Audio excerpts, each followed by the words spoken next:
नमस्कार, good morning, सुप्रभात। आप देख रहे हैं हमारा मॉर्निंग प्राइम टाइम शो नया सवेरा।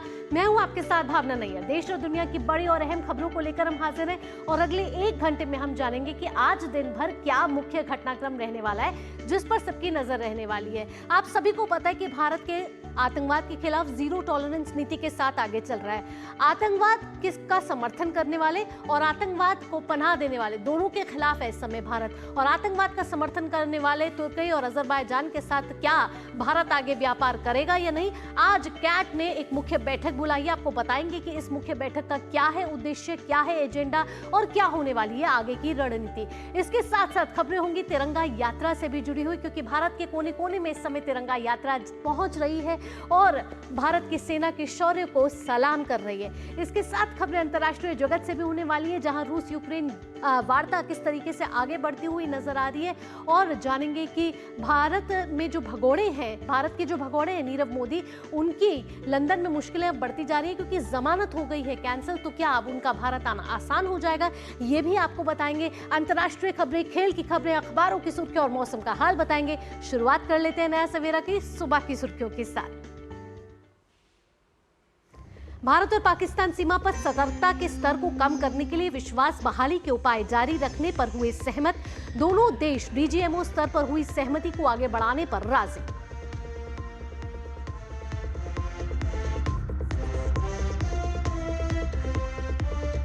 विदेश मंत्री डॉक्टर एस जयशंकर ने अफगानिस्तान के विदेश मंत्री मौलवी आमिर खान मुताकी से पहली बार की बातचीत।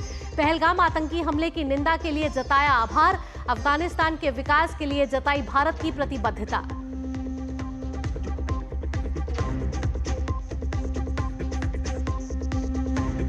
रक्षा मंत्री राजनाथ सिंह आज वायुसेना के भुज एयरबेस का करेंगे दौरा। एयरबेस पर सैनिकों से करेंगे मुलाकात। ऑपरेशन सिंदूर के शौर्य, पराक्रम और सेना की सफलता का जश्न मनाने के लिए देश भर में तिरंगा यात्रा जारी।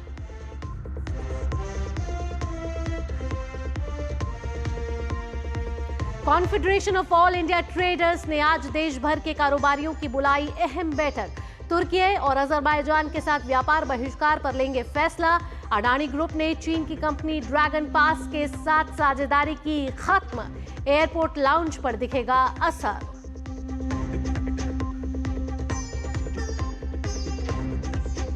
भगोड़े हीरा कारोबारी नीरव मोदी को फिर झटका। लंदन की अदालत ने 10वीं बार जमानत अर्जी की खारिज। सीबीआई ने आरोपी की दलीलों का किया विरोध।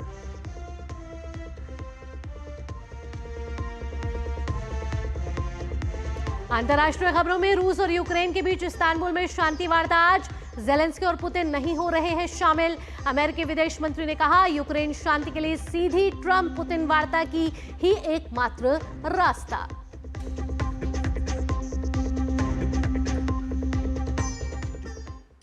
और सुबह की इन टॉप हेडलाइंस के बाद अब खबरें विस्तार से। भारत और पाकिस्तान ने सीमा सतर्कता के स्तर को कम करने के लिए विश्वास बहाली के उपाय जारी रखने पर सहमति जताई है। दोनों देशों के सैन्य संचालन महानिदेशकों यानी कि डीजीएमओ के बीच 10 मई को हुई वार्ता के बाद दोनों पक्ष सीमा सतर्कता के स्तर को घटाने के उपाय जारी रखने पर राजी हुए हैं। यह निर्णय दोनों पक्षों के बीच विश्वास निर्माण को बढ़ावा देने की दिशा में उठाया गया महत्वपूर्ण कदम है। 10 मई को भारतीय और पाकिस्तानी सेना ने डीजीएमओ के बीच जो महत्वपूर्ण बातचीत हुई थी, जिसमें दोनों पक्षों ने सीमा पर सैन्य गतिविधियों को नियंत्रित करने के उपायों पर चर्चा की थी। भारतीय सेना द्वारा जारी किए गए बयान में यह कहा गया था कि दोनों देशों ने विश्वास निर्माण उपायों को जारी रखने का निर्णय लिया था। 12 मई को भी डीजीएमओ स्तर की बातचीत हुई थी, जिसमें सैन्य कार्रवाई रोक समझौते को कायम रखने पर चर्चा की गई। भारतीय सेना और सरकार ने हमेशा ये स्पष्ट किया है कि भारत अपनी राष्ट्रीय सुरक्षा को सर्वोपरि मानता है, लेकिन शांति बनाए रखने के लिए हर संभव प्रयास करेगा। भारतीय सेना की ओर से यह भी कहा गया है कि सीमा सतर्कता के स्तर को कम करने के लिए दोनों देशों को सहमति की जरूरत है और इस दिशा में किए गए कदम काफी अहम है। यह सहमति भारत और पाकिस्तान के बीच सैन्य सहयोग और बातचीत के नए रास्ते खोलेगी, जिससे भविष्य में सीमा पर शांति बनी रहे। हालांकि इस दौरान किसी भी तरह के उल्लंघन को लेकर भारतीय सेना सतर्क है।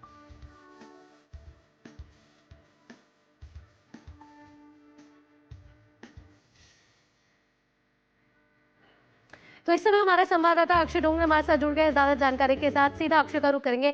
अक्षय, लगातार हम देख रहे हैं कि प्रयास तो किए जा रहे हैं, लेकिन भारत अपनी शर्तों पर कायम है।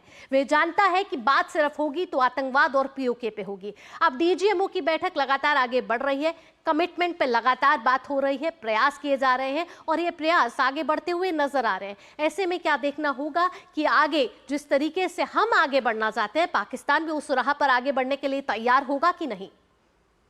बिल्कुल आपने ठीक कहा भावना, और इस बात का अंदाजा ना सिर्फ फौज को बल्कि भारतीय सरकार के साथ में जो अन्य सेनाएं जैसे कि सेंट्रल आर्म पुलिस फोर्सेस यानी कि बीएसएफ या फिर आज जो बाकी पैरामिलिट्री फोर्सेस या जम्मू कश्मीर पुलिस है, उन सभी को इस बात का अंदाजा है कि किस तरह से पाकिस्तान ना सिर्फ धोखा दे सकता है बल्कि कई बार पाकिस्तान शांति की आड़ लेकर आतंकवाद को बढ़ावा देने के लिए भी कई बार जाना जाता है और कई बार उसने ऐसा किया भी है। लेकिन भारत सरकार ने इसीलिए शुरुआत में ही ये कह दिया था कि सिचुएशन नॉर्मलाइज तो होगी, लेकिन अगर कोई भी आतंकी हमला होता है तो उसे जंग की तरह देखा जाएगा। और इसी बात को देखते हुए भारत सरकार ने अब दुनिया को ये भी दिखा दिया है कि भारत न सिर्फ आतंकवाद के खिलाफ एक्शन ले सकता है, बल्कि अगर पाकिस्तान की बात की जाए तो उससे सीधे बात भी कर सकता है। और अगर डीजीएमओ लेवल की बात की जाए तो जिस तरह से टेंशन है उसको अब कुछ ना कुछ कम करने के ऊपर जोर दिया जा रहा है, क्योंकि जिस तरह से हमने जो सीमावर्ती इलाके हैं वहां पर देखा,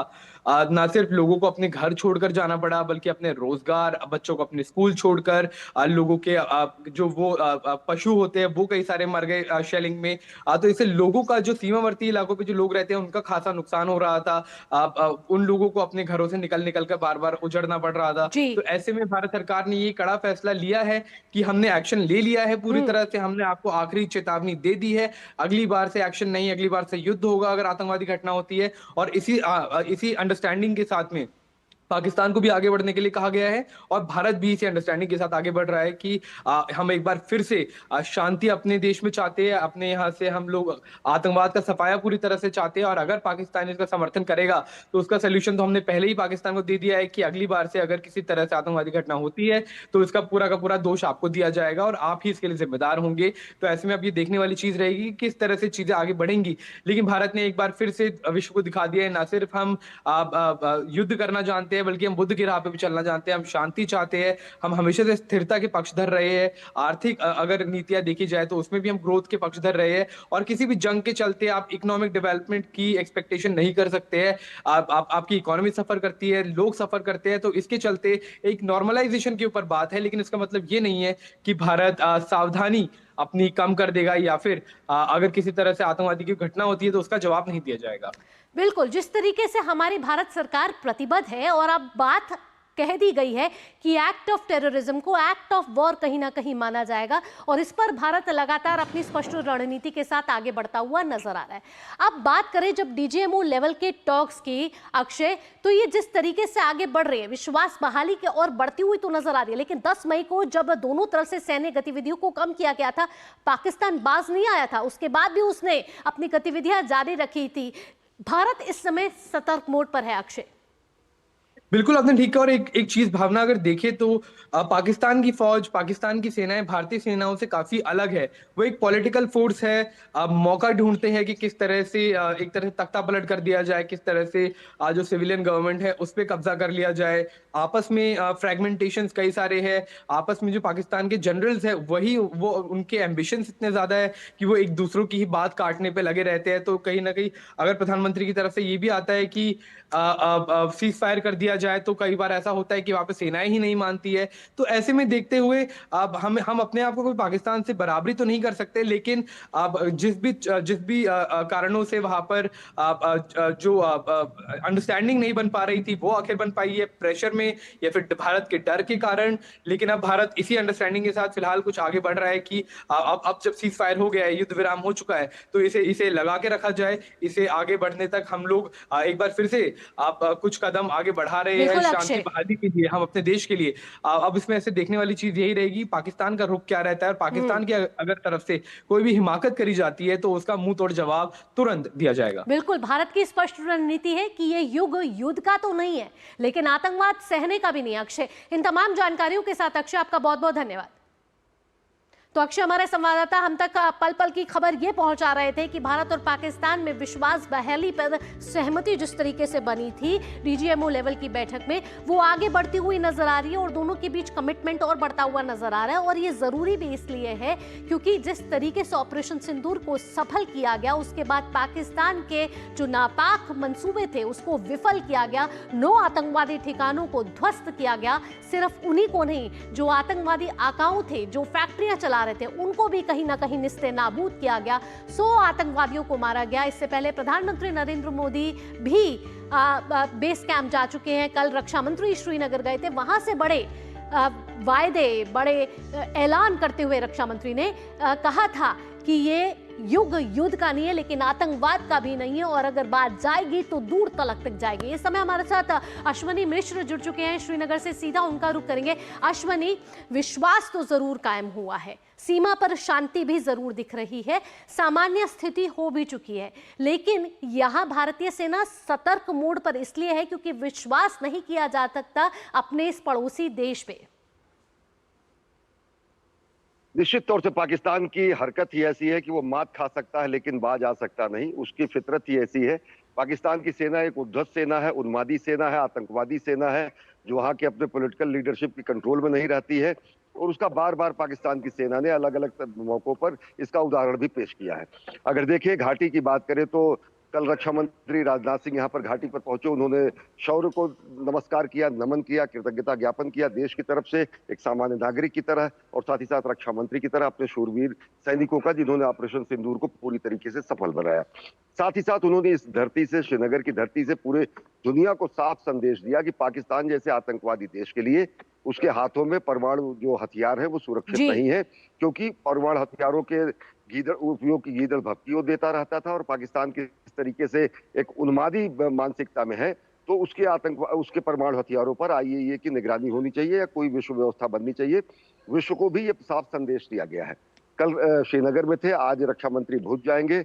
अगर घाटी की बात करें तो भले ही सीमा पार पर हमने कार्रवाई बंद कर दी है, आतंकवादी ठिकानों को एक बार में ध्वस्त करके, घाटी में लगातार सीमा आतंकवाद से संबंधित जो भी मॉड्यूल है, आतंकवादी जो सक्रिय, उनको ढेर कर दिया जा रहा है। कल 3 आतंकवादी और मारे गए हैं। बीते 2 दिनों में, 2 दिन पहले 3 आतंकवादी और मारे गए थे। तो आप ये मान के चले कि यहाँ पर जो इकोसिस्टम है, चाहे वो स्लीपर सेल के लोग हो, चाहे वो ओवरग्राउंड वर्कर्स हो, चाहे वो जो भी हो, जो आतंकवाद को किसी तरीके से संरक्षण देते हैं, उनको चुन चुनकर ध्वस्त किया जा रहा है, उनको चुन चुनकर मारा जा रहा है, उनको चुन चुनकर न्याय के कटघरे में खड़ा किया जा रहा है।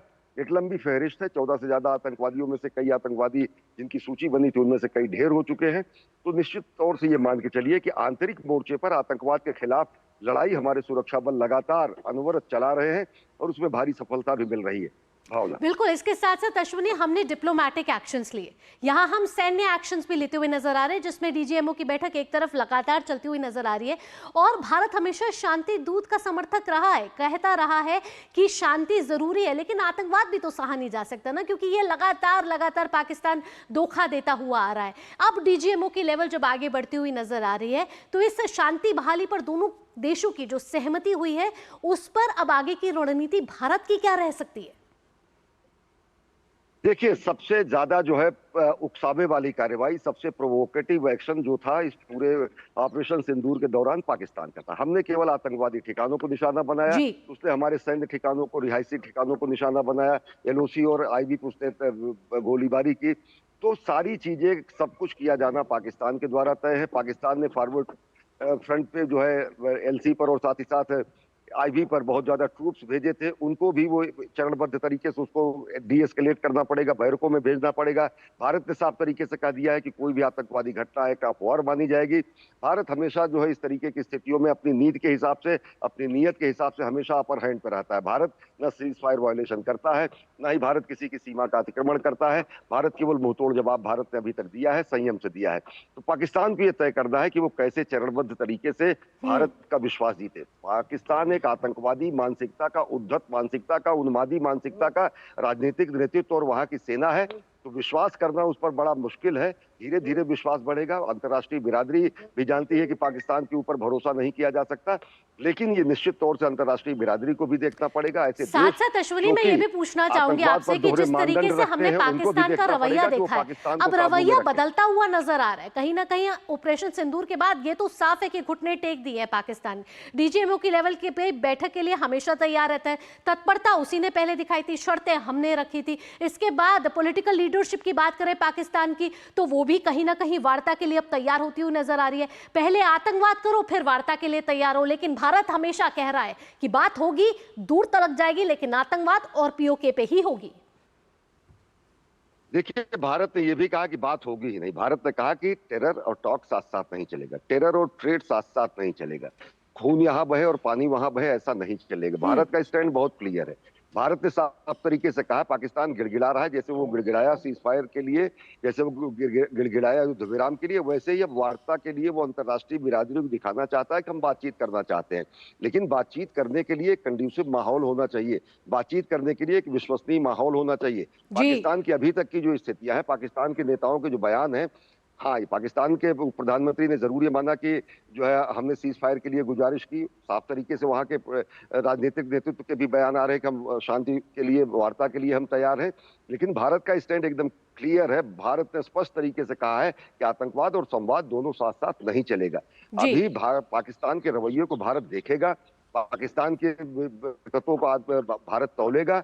भारत हमेशा एक हम शांति प्रिय राष्ट्र रहा है, जिम्मेदार राष्ट्र रहा है। शांति के लिए हमने बहुत सारी पहल की है। अटल बिहारी जी लाहौर तक की उन्होंने यात्रा की, उन्होंने हर तरीके से पाकिस्तान की धरती से भी कहा था, सारे के सारे इतिहास में वो एनल्स में वो दर्ज है कि किस तरीके से भारत ने शांति के लिए बार बार प्रयास किया। लेकिन उसका हमेशा पाकिस्तान ने कभी कारगिल सरीखा जवाब दिया, तो कभी पाकिस्तान ने इस तरीके की हरकतें की कि सीमा पर ही नहीं, पूरे क्षेत्रीय स्थिरता के लिए पाकिस्तान खतरा बन गया। तो पाकिस्तान से बातचीत तभी होगी जब पाकिस्तान आतंकवाद को समाप्त करेगा। पाकिस्तान पर भरोसा तुरंत नहीं किया जा सकता। एक बेहद ही उन्मादी और बेहद ही आतंकवादी मानसिकता का राष्ट्र है। बिल्कुल अश्विनी, तो डीजीएमओ लेवल की बातचीत का सिलसिला एक बार और आगे बढ़ा है, और ये बड़ा इसलिए है क्योंकि दोनों चाहते हैं कि विश्वास बहाली और मजबूत हो, और जो कमिटमेंट हमने रखी है उस पर पाकिस्तान कायम रहे, क्योंकि भारत तो प्रतिबद्ध है आतंकवाद के खिलाफ। अश्विनी, तमाम जानकारियों के साथ आपका बहुत बहुत धन्यवाद। वक्त तो चला एक छोटे से ब्रेक का। ब्रेक के बाद भी नया सवेरा में खबरों के सिलसिले को जारी रखेंगे। आप जुड़े रहिए डीडी न्यूज के साथ।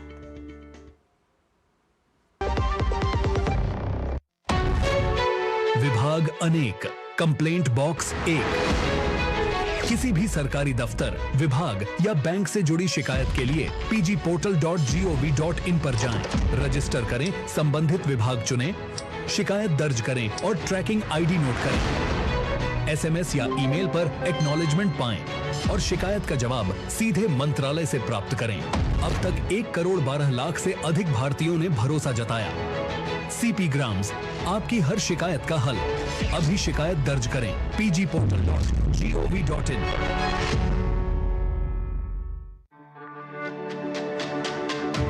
मेरी पसंद, मेरी पसंद, मेरी पसंद, मेरी पसंद,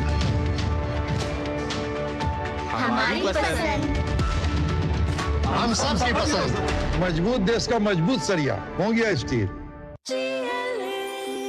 जो लक्ष्य चुना था समझ आने लगा है। जीएलए यूनिवर्सिटी, उच्च लक्ष्य की निश्चित प्राप्ति। ब्रेक के बाद नया सवेरा में एक बार फिर आपका स्वागत। विदेश मंत्री डॉक्टर एस जयशंकर ने अफगानिस्तान के विदेश मंत्री मौलवी आमिर खान मुत्तकी से टेलीफोन पर बातचीत की है। बातचीत के दौरान डॉक्टर जयशंकर ने पहलगाम आतंकी हमले की निंदा करने के लिए अफगानिस्तान को धन्यवाद दिया। साथ ही भारत ने अफगानिस्तान में विकास कार्यों को आगे बढ़ाने के लिए अपनी प्रतिबद्धता की पुष्टि की। दरअसल आपको बता दें, तालिबान सरकार के सत्ता में आने के बाद से दोनों देशों के बीच ये पहली बातचीत है। इस दौरान विदेश मंत्री डॉक्टर जयशंकर ने अफगान विदेश मंत्री मुताकी के साथ व्यापार, चाबहार बंदरगाह और अफगान व्यापारियों और मरीजों के लिए वीजा सुविधा पर भी बातचीत की। दोनों देशों के बीच संबंधों पर प्रकाश डालते हुए जयशंकर ने कहा कि विपरीत परिस्थितियों में अफगानिस्तान के लोग भारत के साथ खड़े रहे हैं।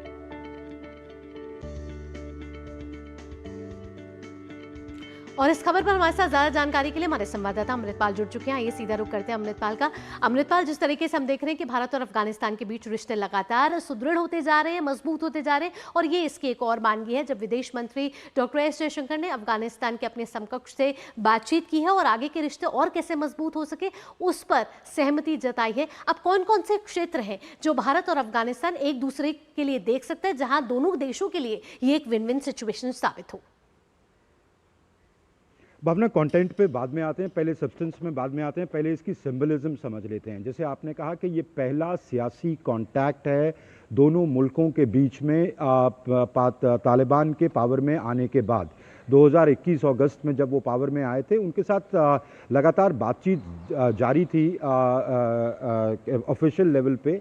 अभी पीछे पहलगाम हमले के बाद भी जो आपके डायरेक्टर जनरल हैं पाकिस्तान, अफगानिस्तान, ईरान के मिनिस्ट्री ऑफ एक्सटर्नल विदेश मंत्रालय में, वो काबुल गए थे और मौलवी मुत्तकी से उन्होंने मुलाकात की थी। और जिन मुद्दों पर बात कल हुई विदेश मंत्री की अफगानिस्तान के एक्टिंग विदेश मंत्री के साथ, उन मुद्दों पर बातचीत हुई थी। उससे पहले भी जेपी सिंह, जो इससे पहले जॉइंट सेक्रेटरी थे पाकिस्तान, अफगानिस्तान, ईरान के, पिछले साल वो भी वहाँ गए थे और मुत्तकी साहब से और उनके डिफेंस मिनिस्टर से, फॉर्मर प्रेसिडेंट हामिद करजाई से मुलाकात की थी। भारत ने जब उनके अर्थक्वेक आया था तो उनको वीट दी थी। तालिबान के आने के बाद की मैं बात कर रहा हूँ, 50,000 मीट्रिक टन से ज़्यादा आप उनको वीट दे चुके हैं। कुछ पाकिस्तान के थ्रू जब रिश्ते ठीक थे, और रिश्ते ठीक इन द सेंस के उन्होंने ट्रांजिट आपको दिया था, या कुछ फिर बाद में 20,000 मीट्रिक टन आपने चाबहार के थ्रू दिया। तो लगातार आप उनके टच में हैं। आपकी एक छोटी सी मिशन एक्टिव है काबुल में, जिसको आप टेक्निकल स्टाफ कहते हैं, एसेंशली ह्यूमैनिटेरियन एड के साथ। हालांकि डिप्लोमेटिक रिश्ते आपके ऑफिशियल लेवल पर तोड़ दिए गए थे तालिबान के आने के बाद, पर लगातार जो उनके साथ कांटेक्ट जारी था। अब डॉक्टर जयशंकर का उनसे बात करना ये दर्शाता है कि आप पॉलिटिकल लेवल पे भी उनके साथ इंगेज करने को तैयार हैं। ये देखना होगा कि विदेश नीति आगे कैसे बढ़ती है, क्या इसको फुल फ्लेजेड डिप्लोमेटिक रिलेशंस में कन्वर्ट किया जाएगा, वो सब बात की बातें हैं, पर सियासी लेवल पे कांटेक्ट साधा है। अब आते हैं सब्सटेंस पे। सब्सटेंस पे एसेंशली पहले तो विदेश मंत्री ने पहलगाम अटैक की उन्होंने जो निंदा की थी, उसका शुक्रिया अदा किया मौलवी मुत्तकी को, और ये भी कहा कि आप ये जो डिस्ट्रस्ट पाकिस्तान शो करना चाह रहा है दोनों मुल्कों के बीच में, इस तरह की गलत खबरें फैला के कि इंडिया ने अटैक कर दिया था तालिबान, जिसका अफगानियों ने खुद खंडन किया था कि भारत की कोई मिसाइल, भारत का कोई ड्रोन उनकी टेरिटरी पे अटैक नहीं हुआ था 7 मई के अटैक्स के बाद, जब पाकिस्तान ने सैन्य कार्रवाई शुरू की और भारत ने जवाबी सैन्य कार्रवाई शुरू की। तो उस पर बात हुई। फिर जो जियोपॉलिटिकल सिचुएशन है रीजनल, उस पर बात शुरू हुई। अफगानिस्तान ने अपने कंसर्न्स उठाए, उनकी डेवलपमेंटल नीड्स हैं। उन्होंने कहा कि चाबहार को आप अलाउ करें यूज़ करने के लिए, जो कि ईरान में पोर्ट है हमारा दुनिया के साथ व्यापार करने के लिए, क्योंकि पाकिस्तान समझता था कि तालिबान उनका सोल प्रिजर्व है, और क्योंकि वो अफगानिस्तान लैंडलॉक कंट्री है, वो उनके बीच और अरेबियन सी के बीच में बैठे हैं, तो उसमें उनके लिए वो दिक्कतें पैदा करते हैं। तो एक ऑल्टरनेटिव रूट चाबहार, जब प्रेसिडेंट घनी की सरकार थी या हामिद करजाई की सरकार थी, प्री तालिबान रिजीम्स थी, भारत ने इस पर काफ़ी ज़्यादा काम किया था, पर इसको दोबारा इसके थ्रेड्स पिकअप किए जा रहे हैं। वीज़ा फैसिलिटेशन पे बात की। उन्होंने कहा कि बहुत सारे पेशेंट्स को इंडिया में आने के लिए आप वीज़ा अलाउ करें, स्टूडेंट्स को अलाउ करें, जो पहले अलाउ होता था, ट्रेडर्स को अलाउ करें, और इस वीज़ा रिजीम को ओपन अप करें दोबारा से। इस बारे में बात हुई।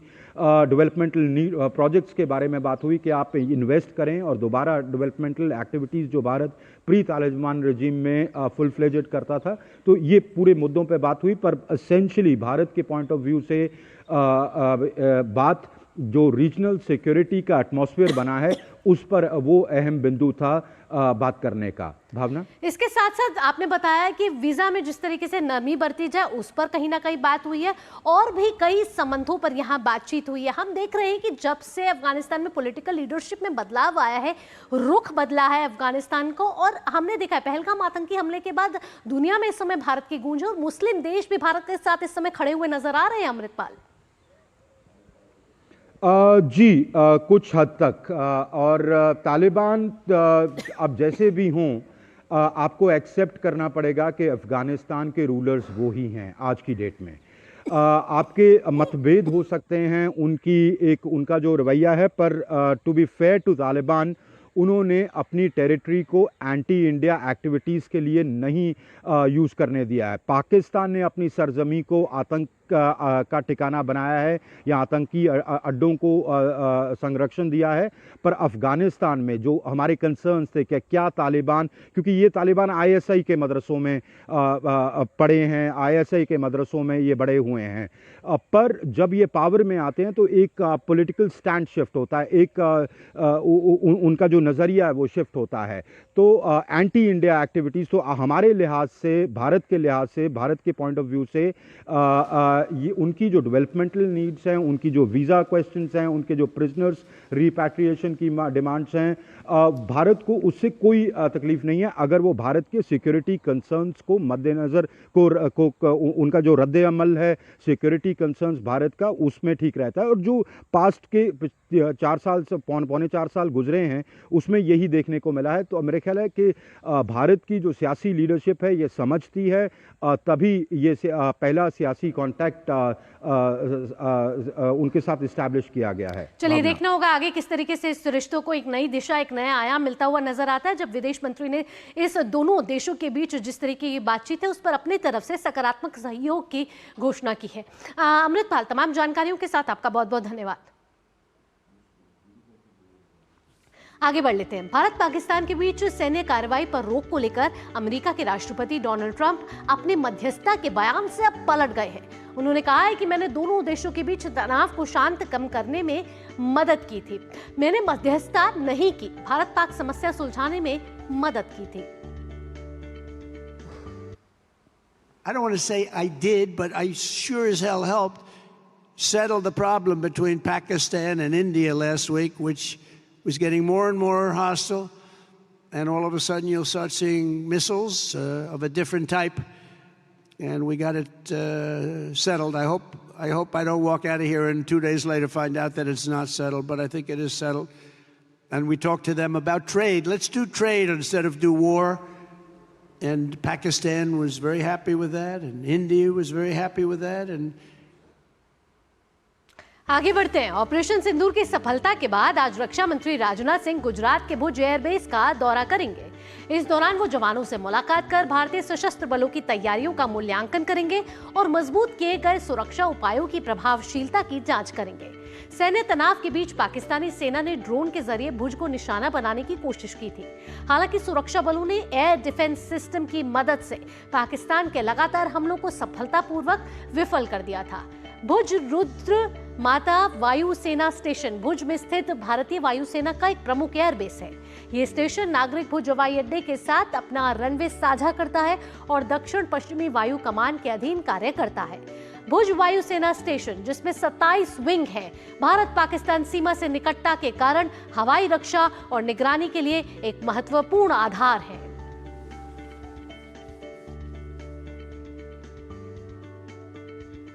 और अब बात कर लेते हैं भारतीय सेना के शौर्य को सलाम करती देश के कोने कोने में जाती तिरंगा यात्रा से जुड़ी खबरों का।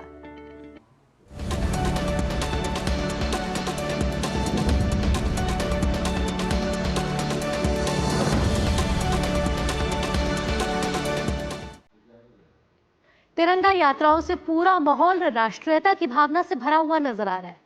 भारतीय सेना के वीर जवानों के सम्मान में भारत शौर्य तिरंगा यात्रा का आयोजन पूरे देश में इस समय हो रहा है। भारत शौर्य तिरंगा यात्रा में जनप्रतिनिधि, विभिन्न सामाजिक संस्थाओं के कार्यकर्ता, व्यापारी, रिटायर्ड सैनिक समेत सैकड़ों आम नागरिक शामिल होंगे। उत्तर प्रदेश के बदायूं और इंदौर में आज तिरंगा यात्रा निकाली जाएगी। मध्य प्रदेश के मुख्यमंत्री डॉक्टर मोहन यादव आज इंदौर में तिरंगा यात्रा में शामिल होंगे। यात्राओं के माध्यम से ऑपरेशन सिंदूर की सफलता को देश के कोने कोने तक पहुंचाया जा रहा है, तो भारत के शौर्य की गाथा भी लोगों तक पहुंचाई जा रही है। और अब बात कर लेते हैं कि उत्तर प्रदेश में तिरंगा यात्रा किस तरीके से अपने तिरंगे लहरा रही है। भारतीय सेना के शौर्य को सलाम करने के लिए उत्तर प्रदेश के बरेली में तिरंगा शौर्य यात्रा निकाली गई, जिसमें शहर वासियों ने गर्मजोशी के साथ शिरकत कर सेना का हौसला बढ़ाया और उनके पराक्रम के प्रति लोगों को जागरूक भी किया। शहरवासियों ने बड़ी संख्या की इस यात्रा में शिरकत की। शहर के अलग अलग इलाकों में लोगों ने यात्रा का स्वागत पुष्प वर्षा से किया। आतंकवाद के खिलाफ एकजुटता का संदेश दे रही इस यात्रा में हर वर्ग और समुदाय के लोगों ने शिरकत की। बहुत ही एक अच्छा हम लोगों का अभियान है, जिससे हमारे देश में एक ऊर्जा, लोगों में जागृति आएगी। अपने देश के प्रति जो सम्मान है, जो छुपा हुआ है, वो जागृत होगा। लोगों में एक जागृति आएगी, लोग ऐसे ही यूनाइटेड होंगे। पूरा विश्व भारत को जगत गुरु इसी आधार पर मानेगा कि सब लोग, भारतीय लोग, जैसे अभी हुआ था उसका सारा पूरे भारतीयों ने एक साथ जवाब दिया था, ऐसे ही सब लोग अब यूनाइटेड होंगे। तो बरेली में लाखों की तादाद में आप देख रही हैं, जन सैलाब उमड़ा पड़ा है। इसमें ना कोई हिंदू है, ना कोई सिख है, ना कोई मुसलमान है। इसमें सारे लोग एक साथ, सभी धर्मों के लोग एक साथ आज सच्चे देशवासी, सच्चे भारतवासी के रूप में आज सड़कों पर आए हैं और भारतीय सेना के प्रति उन्होंने अपना एक विश्वास दिखाया है। और जो पाकिस्तान को भारतीय सेना ने जो मजबूती के साथ जवाब दिया और घर में घुस के मारा है। हमारी भारतीय सेना, इंडियन आर्मी के पराक्रम को सराहने की, उन पे गर्व करने की, हमारी बेटियों पर, हमारी माताओं पे, हमारे देश पे जो पाकिस्तान ने आतंकवादी हमले के माध्यम से दुस्साहस करने का कार्य किया और जिसको हमारे सशक्त प्रधानमंत्री मोदी जी के नेतृत्व में हमारी सेना ने अपने जिस पराक्रम और शौर्य से उनको जवाब दिया, उसी चीज को सेलिब्रेट करने के लिए और हमारी सेना का और हमारी सरकार का धन्यवाद देने के लिए यात्रा। महाराष्ट्र के अकोला में भी तिरंगा रैली का आयोजन किया गया। राजराजेश्वर महाराज मंदिर से शहर के विभिन्न मार्गों से भव्य मोटरसाइकिल तिरंगा रैली निकाली गई। इस रैली में महिलाओं ने ऑपरेशन सिंदूर के प्रति आभार व्यक्त करते हुए सिंदूर लगाकर रैली में भाग लिया। हमारी सबकी मनोकामना है कि हमारे देश में अमन शांति बनी रहे और हमारा देश आगे बढ़ता रहे और दुश्मन को एक मुंह तोड़ जवाब दे अगर उन्होंने आंख भी उठाई तो। नरेंद्र जी, मोदी जी, उनका बहुत बहुत धन्यवाद। और हमारे जो सैनिक है जिन्होंने जी जान पे अपनी जान गंवा के हमारी बहनाओं का सिंदूर का बदला लिया गया, इसकी हमें खुशी भी है।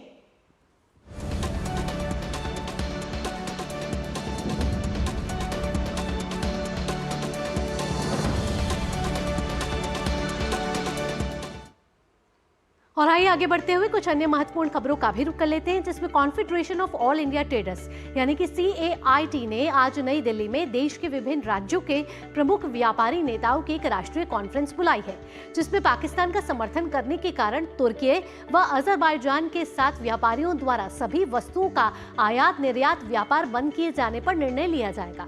कैट का कहना है कि जो भी देश भारत के खिलाफ है उसके साथ व्यापार करने का कोई सवाल ही नहीं है और देश के व्यापारियों द्वारा अपनी देशभक्ति को प्रदर्शित करने का यही सही समय है। पूरे देश के साथ व्यापारी भी प्रधानमंत्री नरेंद्र मोदी के नेतृत्व में एकजुट होकर खड़े हैं। कॉन्फ्रेंस में भारत की सेनाओं के शौर्य और पराक्रम के प्रति आभार व्यक्त करने के लिए देश भर में तिरंगा यात्रा का आयोजन और ई-कॉमर्स कंपनियों द्वारा भारत के खुदरा व्यापार को नुकसान पहुंचाने के मामले में आगे आंदोलन को लेकर भी बड़े निर्णय लिए जाएंगे। तुर्की और अजरबैजान ने क्योंकि भारत के खिलाफ जाकर के पाकिस्तान का समर्थन किया है, तो देश भर के व्यापारी अब तुर्की और अजरबैजान के साथ व्यापार बंद करने के विषय में भी सोच रहे हैं। इस विषय में दिल्ली में देश भर के व्यापारी नेता इकट्ठे हो रहे हैं। अंतिम रूप से तुर्की और अजरबैजान के साथ व्यापारी अपना व्यापार बंद करने का निर्णय लेंगे। अदानी एयरपोर्ट होल्डिंग्स ने चीन की कंपनी ड्रैगन पास के साथ अपने समझौते रद्द कर दिए हैं। इस समझौते के तहत ड्रैगन पास के ग्राहकों को एयरपोर्ट लाउंज तक एक्सेस दी गई थी। यह कदम पहलगाम आतंकी हमलों में 26 पर्यटकों की हत्या का बदला लेने के लिए भारत द्वारा शुरू किए गए ऑपरेशन सिंदूर के बाद उठाया गया है। अदानी एयरपोर्ट होल्डिंग्स के प्रवक्ता ने कहा कि ड्रैगन पास के पास हमारा सहयोग जो एयरपोर्ट लाउंज तक एक्सेस प्रदान करता था, वह तत्काल प्रभाव से समाप्त हो गया है। ड्रैगन पास के ग्राहकों को अब अदानी द्वारा प्रबंधित एयरपोर्ट पर लाउंज तक एक्सेस नहीं मिलेगी। एयरपोर्ट लाउंज और अन्य ग्राहकों के यात्रा अनुभव पर इस बदलाव का कोई प्रभाव नहीं पड़ेगा। इस बीच केंद्र सरकार ने गुरुवार को भारतीय हवाई अड्डों पर तुर्की की ground handling company Celebi airport services को दी गई सुरक्षा मंजूरी रद्द कर दी है। यह कदम सुरक्षा कारणों को ध्यान में रखकर उठाया गया है। तुर्की की यह कंपनी मुंबई एयरपोर्ट पर लगभग 70% ग्राउंड हैंडलिंग सेवाओं का प्रबंधन करती है, जिसमें यात्री सेवाएं, लोड कंट्रोल, उड़ान परिचालन, कार्गो और डाक सेवाएं, साथ ही गोदाम और ब्रिज परिचालन शामिल है। साल 2008 के बाद से सेलेबी ने भारत के विमानन क्षेत्र में अपनी उपस्थिति का विस्तार किया है।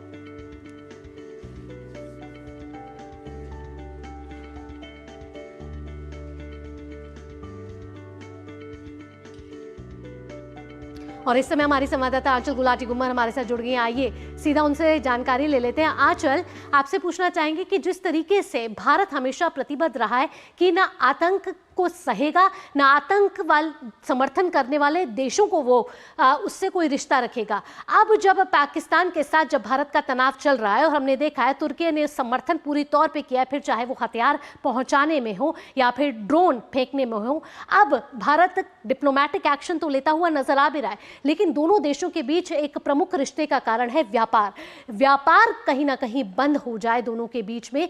ये कारण आज हो सकता है कैट में होने वाली बैठक का क्या मुख्य उद्देश्य रहने वाला है, कौन कौन से राज्यों से व्यापारी आने वाले हैं इस बैठक में? मामला कहते हैं ना कि प्यार और विरोध की जो जोड़ी है वो एक साथ नहीं चलेगी, और तुर्की और अजरबैजान ने कुछ ऐसा ही किया है।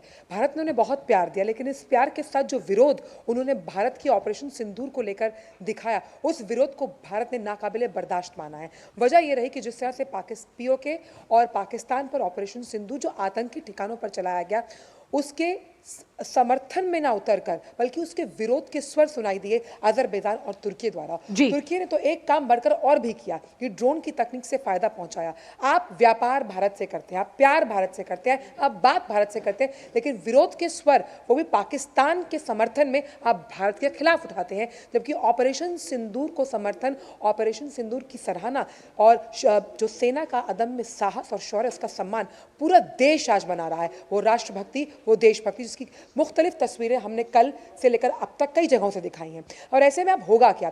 जो व्यापार 2024-25 में करीबन $5.5 बिलियन था, वो घटेगा। जिस डेस्टिनेशन वेडिंग के लिए यहाँ से लोग अजरबैजान और तुर्की का रुख करते थे, उसमें गिरावट आएगी, क्योंकि जिस देश की मिट्टी को, जिस देश के जवान को, जो सपूत, जो माँ भारती पर अपनी जान निछावर करते हैं, अगर आप उनके विरोध में बात करें जिसमें कोई सत्यता नहीं है, भ्रामक जानकारी जो फेक नैरेटिव पाकिस्तान ने फैलाया, आपने उसको भी प्रोपेगेट किया, तो कोई रिश्ता इस तरह से भारत कूटनीतिक लिहाज से रखना नहीं चाहेगा। अब आज जो CAIT की बैठक है, उसमें तमाम जो व्यापारी इकट्ठा हो रहे हैं, सूखे मेवे और जो एप्पल यानी कि जो सेब हम खाते हैं, जो सेब भारतीय बाजार में हालांकि कई अलग अलग देशों से आता है, लेकिन तुर्की का सेब बड़ी मात्रा में यहाँ पर आता है, तो क्या उस पर रोक लगाई जाएगी, क्या फैसला लिया जाएगा, इस पर सबकी निगाहें हैं। हालांकि जो अध्यक्ष हैं CAIT के, वो ये कह चुके हैं कि अगर इस तरह के विरोध के स्वर इस तमाम इन तरह के देशों से उठाए जाएंगे तो कड़ा एक्शन लिया जाएगा, क्योंकि व्यापार नहीं होगा, आतंक को टॉलरेट नहीं किया जाएगा किसी भी लेवल पर। जो देश आतंक करने वाले पनाहगाह के उन आतंकिस्तान को सपोर्ट करते हैं, तो रिश्ते कहीं ना कहीं काटे जाएंगे। तो उस लिहाज से आज की ये मीटिंग बहुत अहम होने वाली है, बहुत अहम और खास आज की मीटिंग ये होने वाली है। CAIT में अगर कोई रणनीति बनती है कि अगर इन दोनों देशों के साथ हमें व्यापार नहीं करना, तो दोनों देशों में कौन कौन से ऐसे क्षेत्र, कौन कौन से ऐसे सेक्टर्स होंगे आंचल जो प्रभावित हो सकते हैं? देखिए, इसमें सबसे इंपॉर्टेंट फूड प्रोसेसिंग है, और सबसे ज़्यादा कि किस तरह से, जैसे मैंने आपको बताया, जो ड्राई फ्रूट्स हैं, ड्राई फ्रूट्स का फूड का सेक्शन है, उसके बाद स्टार्टअप्स हैं, ये तमाम अलग अलग सनराइजिंग सेक्टर्स हैं जिन पर असर पड़ेगा। और सबसे पर्यटन के लिहाज से अगर हम देखें, क्योंकि भारतीय पर्यटक जो हैं, भारतीय टूरिस्ट डेस्टिनेशन वेडिंग्स के लिए, वेकेशंस के लिए, शॉर्ट बिजनेस ट्रिप्स के लिए अजरबैजान और तुर्की का रुख करता है। लेकिन अब अगर ये फैसला लिया जाता है, और जिस तरह से यह खबर एक जागरूक नागरिक के तौर पर इस मीडिया में सुर्खियां बटोर रही है, कहीं ना कहीं आपके जहन पे भी असर डालेगी, और इसका खामियाजा भुगतेगी अजरबैजान और तुर्की की आर्थिक व्यवस्था, क्योंकि उनकी GDP में जो पर्यटन है उसका एक बहुत बड़ा योगदान है। बिल्कुल, इससे पहले भी आंचल हम देख चुके हैं कि कई ट्रैवल कंपनीज जो थी वो पहले ही अपने सारे पैकेजेस तुर्की और अजरबैजान के लिए पहले ही कैंसिल कर चुकी है।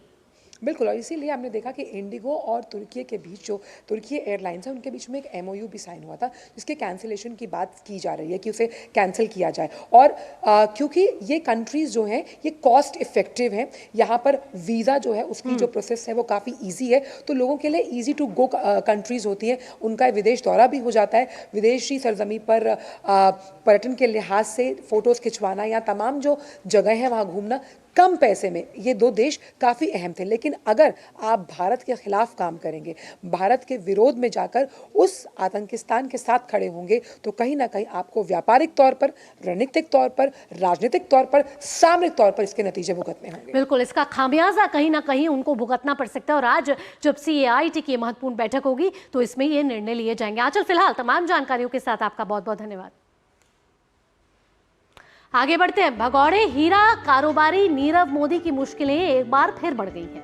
लंदन में किंग्स बेंच डिवीजन के हाई कोर्ट ने भगौड़े हीरा व्यापारी नीरव मोदी की जमानत याचिका एक बार फिर खारिज कर दी है, जिसने पहले भी जमानत के लिए कई निरर्थक प्रयास किए थे। उनकी याचिका का सरकारी वकील ने कड़ा विरोध किया और अब भारत के केंद्रीय जांच ब्यूरो यानी कि CBI की एक बेहद सक्षम टीम ने भी सरकारी पक्ष का समर्थन किया है। CBI ने अपने अधिकारियों को इस सुनवाई के लिए विशेष रूप से लंदन भेजा है। CBI ने सफलतापूर्वक अपना पक्ष रखा, जिसके कारण अदालत ने जमानत से इनकार कर दिया। नीरव मोदी एक भगोड़ा आर्थिक अपराधी है। वे पंजाब नेशनल बैंक से जुड़े एक बड़े बैंक धोखाधड़ी मामले में मुकदमे के लिए भारत में वांछित है, जहां उसने कथित तौर पर 6,498.2 करोड़ रुपए की हेराफेरी की थी।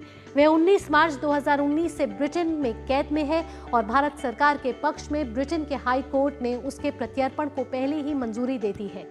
ये 10वीं बार है जब नीरव मोदी ने अपनी गिरफ्तारी के बाद से जमानत हासिल करने का प्रयास किया है। CBI लगातार सरकारी वकीलों की टीम के माध्यम से उसकी रिहाई का विरोध कर रही है।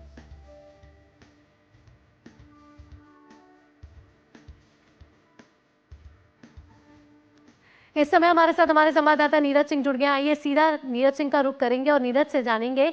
नीरव मोदी के प्रत्यर्पण की मंजूरी मिल चुकी है, अब क्या संभावनाएं जताई जा रही हैं कि कब तक भारत में नीरव मोदी का प्रत्यर्पण हो सकता है? देखिए, जल्द ही ये प्रत्यर्पण हो सकता है और आप देखें कि 10वीं बार नीरव मोदी ने कोशिश करी है जमानत लेने की, लेकिन 10 बार उसकी जो जमानत है वो खारिज हो गई है। CBI की एक टीम इस समय लंदन में मौजूद है। इसके अलावा CPC की एक टीम है जिसमें क्राउन प्रोसिक्यूशन सर्विस, वो CBI की टीम के साथ मदद कर रही है। CBI की टीम ने उनको हायर किया था और यही कारण है कि बेहतर तरीके से CBI की टीम ने क्राउन प्रोसिक्यूशन सर्विस के माध्यम से ये अदालत के सामने रखा कि नीरव मोदी एक आर्थिक भगोड़ा है, भारत के अंदर उसके ऊपर मुकदमा दर्ज है और न्यायालय ने उसके लिए वारंट है वो इशू कर रखा है।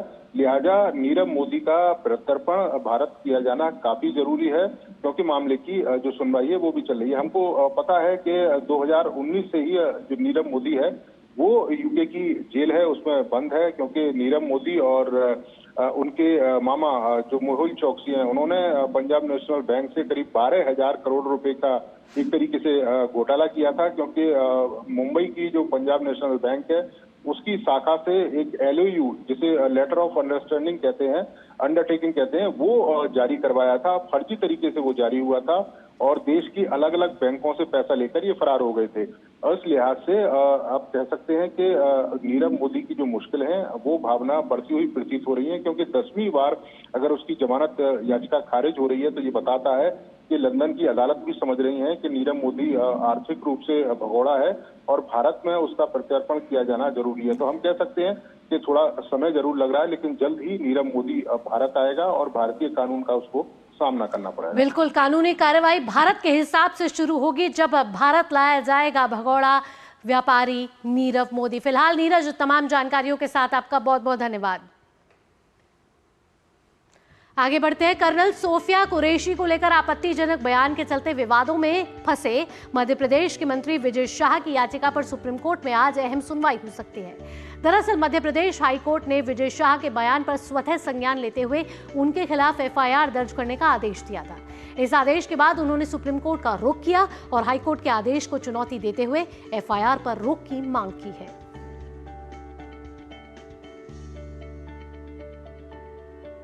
यहाँ ले रहे एक छोटा सा ब्रेक के उस पार होगा हमारा खास सेगमेंट अखबारों की सुर्खियां।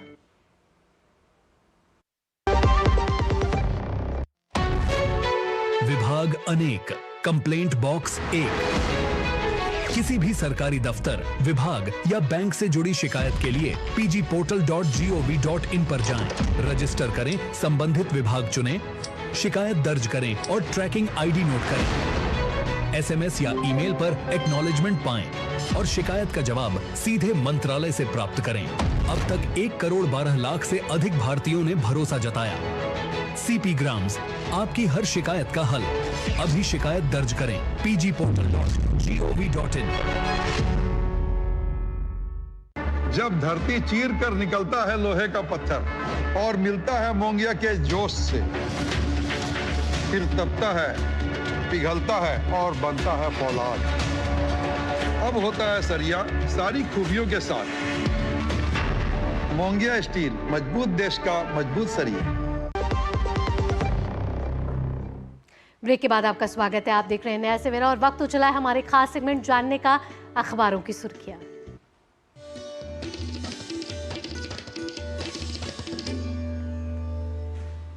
अखबारों की सुर्खियां जानने के लिए सीधा लिए चलते हैं आपको हमारे स्टूडियो, जहां मौजूद है मेरी सहयोगी संध्या शर्मा।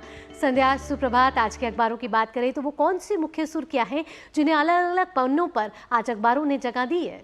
सुप्रभात भावना, अखबारों की सुर्खियों की शुरुआत करते हैं भारत के ब्रह्मोस मिसाइल की खबर के साथ, जिसे दैनिक जागरण अखबार ने आज अपने पहले पेज पर हेडलाइन के साथ प्रकाशित किया है और बताया कि पाकिस्तान के दुस्साहस के जवाब में भारत ने 15 ब्रह्मोस मिसाइलों से हमला कर किस तरह से पाकिस्तान को पंगु बनाया। आपको बताएं कि ब्रह्मोस सुपरसोनिक क्रूज मिसाइलों और राफेल लड़ाकू विमानों पर लगी स्कैल्प मिसाइलों ने पाकिस्तान को सबसे ज्यादा नुकसान पहुंचाया था। इस खबर में ये बात कही गई है, पहली बार ब्रह्मोस सुपरसोनिक क्रूज मिसाइलों का किसी संघर्ष में इस्तेमाल किया गया और पाकिस्तानी हमले को S-400 आकाश से किस तरह से विफल किया गया। इस खबर को आज दैनिक जागरण अखबार ने अपने पहले पेज पर लिया है। अगली खबर की अगर बात करें तो पंजाब केसरी अखबार ने इस खबर को पहले पेज पर हेडलाइन के साथ लिया है। अन्य अखबारों में भी ये खबर हमें देखने को मिली है।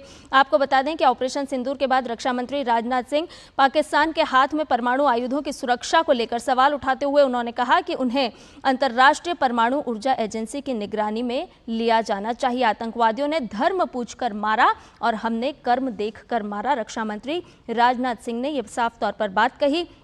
आपको बताएं कि बदामी बाग छावनी में सैनिकों को संबोधित करते हुए उन्होंने ये बात कही। वहीं भारत का तुर्की कंपनी पर एक्शन, सुरक्षा मंजूरी रद्द, ये एक्शन भी लिया गया। इसे भी साथ में कॉलम में प्रकाशित किया गया है, क्योंकि आपको बता दें कि तुर्की ने आतंकवादी समर्थक पाकिस्तान की मदद की थी और इसीलिए नागर विमानन सुरक्षा ब्यूरो ने राष्ट्रहित को देखते हुए तुर्की की कंपनी सैलेबी का सिक्योरिटी क्लियरेंस रद्द कर दिया है। तो इस खबर को भी आज प्रमुखता के साथ लिया गया है। अगली खबर का रुख करते हैं, जिसे राष्ट्रीय सहारा अखबार ने अपने देश विदेश पेज पर लिया है और बताया है कि टीआरएफ को प्रतिबंधित संगठनों की सूची में शामिल कराने के प्रयास भारत की तरफ से किस तरह से तेज हो गए हैं। भारत ने पहलगाम हमले में संलिप्तता के लिए लश्कर तैयबा के मुखौटे संगठन द रेजिस्टेंस फ्रंट को संयुक्त राष्ट्र की प्रतिबंधित आतंकवादी संगठनों की सूची में शामिल करने के प्रयास किए हैं। भारत ने टीआरएफ संबंधी डोजियर सुरक्षा परिषद को भी सौंपा है।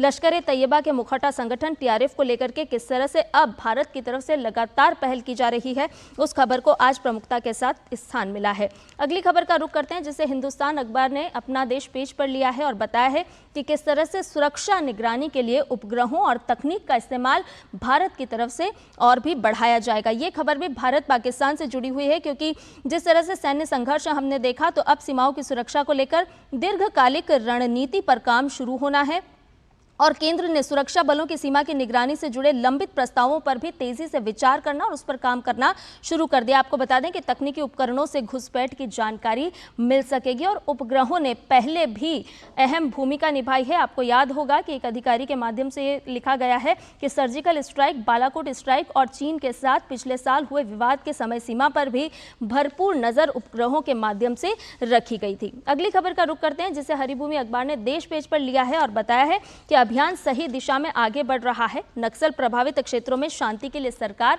लगातार प्रतिबद्ध है। छत्तीसगढ़ के बीजापुर जिले में जिस तरह से सुरक्षा बलों को बड़ी कामयाबी मिली है, उसके साथ ये खबर को प्रकाशित किया गया है। गृह मंत्री अमित शाह ने बधाई दी है सुरक्षा बलों को, साथ ही साथ प्रधानमंत्री नरेंद्र मोदी ने इसे जवानों की सफलता भी बताया है। आपको बताएं कि 31 मार्च 2026 ये वो तारीख है जब भारत को नक्सल मुक्त बनाने का कहा गया है और इसी कड़ी में लगातार सुरक्षा बलों की तरफ से कार्रवाई की जा रही है। अगली खबर का रुख कर लेते हैं। यह है डीआरडीओ से जुड़ी हुई खबर, लेकिन बेहद ही महत्वपूर्ण और खास खबर। उपलब्धि के साथ जनसत्ता अखबार ने इस खबर को लिया है, जिसने बताया कि देसी तकनीक से पीने लायक बनेगा समुद्र का पानी, यानी कि खारे पानी को किस तरह से मीठे पानी में तब्दील किया जा सकता है। आत्मनिर्भर भारत की दिशा में ये एक बड़ा कदम है। डीआरडीओ द्वारा समुद्र के खारे पानी को मीठा करने में महज 8 महीने में ये उपलब्धि हासिल की गई है। तो इस खबर को भी आज प्रमुखता से लिया गया है। कौन कौन सी प्रयोगशाला में इसका प्रयोग किया गया है, ये बताया गया है। चलते चलते एक और खबर से आपको रूबरू करा देते हैं, जिसे नवभारत टाइम्स अखबार ने लिया है। दिल्ली महानगर महाकवरेज पेज पर इसे लिया है और बताया कि फोटो खींचते ही ओरल कैंसर का पता चल सकता है। जी हां, डॉक्टर ही नहीं बल्कि अब आशा वर्कर भी आसानी से इसकी जांच कर सकेंगे। आरोग्य आरोहण ऐप का वर्जन 2 इसके लिए तैयार किया गया है, जिसके माध्यम से आप फोटो खींचेंगे तो आपको पता चल जाएगा कि ओरल कैंसर से आप प्रभावित हैं या नहीं है। तो आज के अलग अलग अखबारों की अगर अलग अलग खबरों की बात करें तो पेज पर प्रमुखता के साथ इन खबरों को हेडलाइन के साथ लिया गया है। अखबारों में प्रकाशित विभिन्न क्षेत्रों की खबरों को संध्या इतने बेहद ही कम समय में हमारे दर्शकों तक पहुंचाने के लिए आपका धन्यवाद। आगे बढ़ते हैं, दुनिया भर की कुछ खास खबरों पर नजर डाल लेते हैं।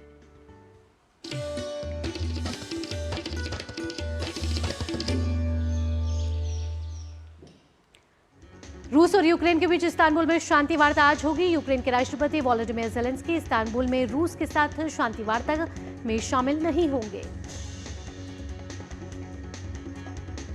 अमेरिकी विदेश मंत्री मार्को रूबियो भी बहुप्रतीक्षित शांति वार्ता में शामिल नहीं होंगे। उन्होंने कहा कि जब अमेरिकी राष्ट्रपति ट्रंप और रूस के राष्ट्रपति व्लादिमीर पुतिन आमने सामने नहीं मिलते, तब तक किसी वास्तविक प्रगति की संभावना नहीं है। अमेरिकी think tank American enterprise institute के सैन्य रणनीतिकार माइकल रूबिन ने पाकिस्तान को $1 बिलियन का IMF बेल आउट पैकेज देने के लिए ट्रंप प्रशासन की आलोचना की है। माइकल रूबिन का कहना है कि पाकिस्तान को पैसा भेजकर IMF प्रभावी रूप से चीन को भी मदद कर रहा है। अमेरिकी राष्ट्रपति डोनाल्ड ट्रंप अपनी 4 दिवसीय पश्चिम एशिया यात्रा के आखिरी दिन UAE पहुंचे। राष्ट्रपति ट्रंप ने कहा कि हम इस यात्रा पर रिकॉर्ड बना रहे हैं। इस यात्रा से अमेरिका में बहुत सारा निवेश वापस ला रहे हैं। और अंतर्राष्ट्रीय जगत के बाद अब बात होगी कारोबार जगत की। अंदाज रहेगा फटाफट।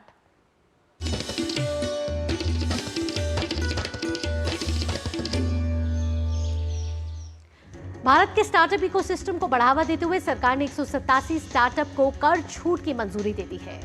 उद्योग एवं आंतरिक व्यापार संवर्धन विभाग यानी कि DPIIT ने जानकारी दी है कि यह छूट आयकर अधिनियम की संशोधित धारा 80 IC के तहत दी गई है। केंद्र सरकार भू सर्वेक्षण के लिए नई तकनीक आधारित कार्यक्रम शुरू कर रही है। इसमें ड्रोन, विमान, GIS, AI और हाई प्रिसीजन उपकरणों की मदद से भू सर्वेक्षण किया जाएगा। कार्यक्रम को 5 चरणों में लागू किया जाएगा, जिसकी शुरुआत 3 लाख वर्ग किलोमीटर ग्रामीण कृषि भूमि से होगी। भारत ने सामान निर्यात में नया रिकॉर्ड बनाया है। वाणिज्य मंत्रालय के मुताबिक वित्तीय वर्ष 2024-25 में भारत ने कुल $825 अरब का सामान निर्यात किया है। ये पहली बार है जब भारत ने इतना ज्यादा निर्यात किया है। वाणिज्य मंत्रालय के मुताबिक अप्रैल 2025 में भारत का कुल निर्यात बढ़कर $73.80 अरब हो गया, जबकि अप्रैल 2024 में यह $65.48 अरब था। खबरें खेल जगत से, हमारे खास सेगमेंट स्पोर्ट्स ट्रैक से।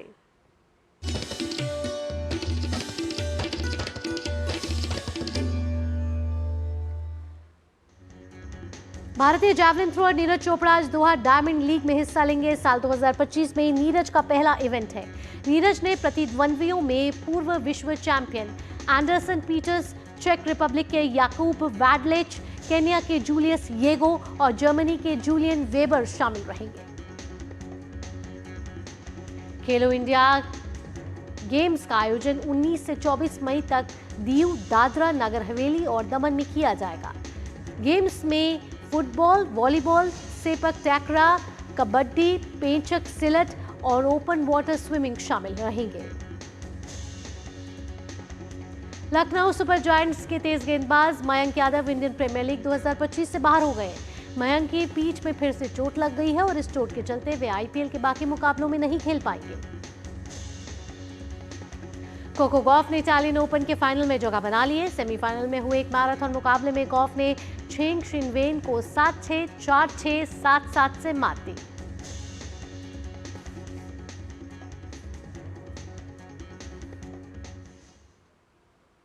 और अब जान लेते हैं आपके शहर का मौसम का हाल ग्राफिक्स के जरिए, न्यूनतम और अधिकतम तापमान के जरिए।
नया सवेरा में अब आपसे समय हो चुका है विदा लेने का, लेकिन जाने से पहले आपको छोड़ जाते हैं तमिलनाडु के नीलगिरी में आकर्षक पुष्प प्रदर्शनी के साथ। ये पुष्प प्रदर्शनी तमिलनाडु में लगाई गई है। आप इन झलकियों का आनंद लीजिए और सुबह सुबह का वक्त है, इन खूबसूरत फूलों का आनंद लीजिए। इसी के साथ आपका दिन मंगलमय हो। अब आपसे मुलाकात होगी सोमवार को नया सवेरा में। इसी के साथ मुझे दीजिए अनुमति। खबरों का सिलसिला यूं ही जारी रहेगा। नमस्कार।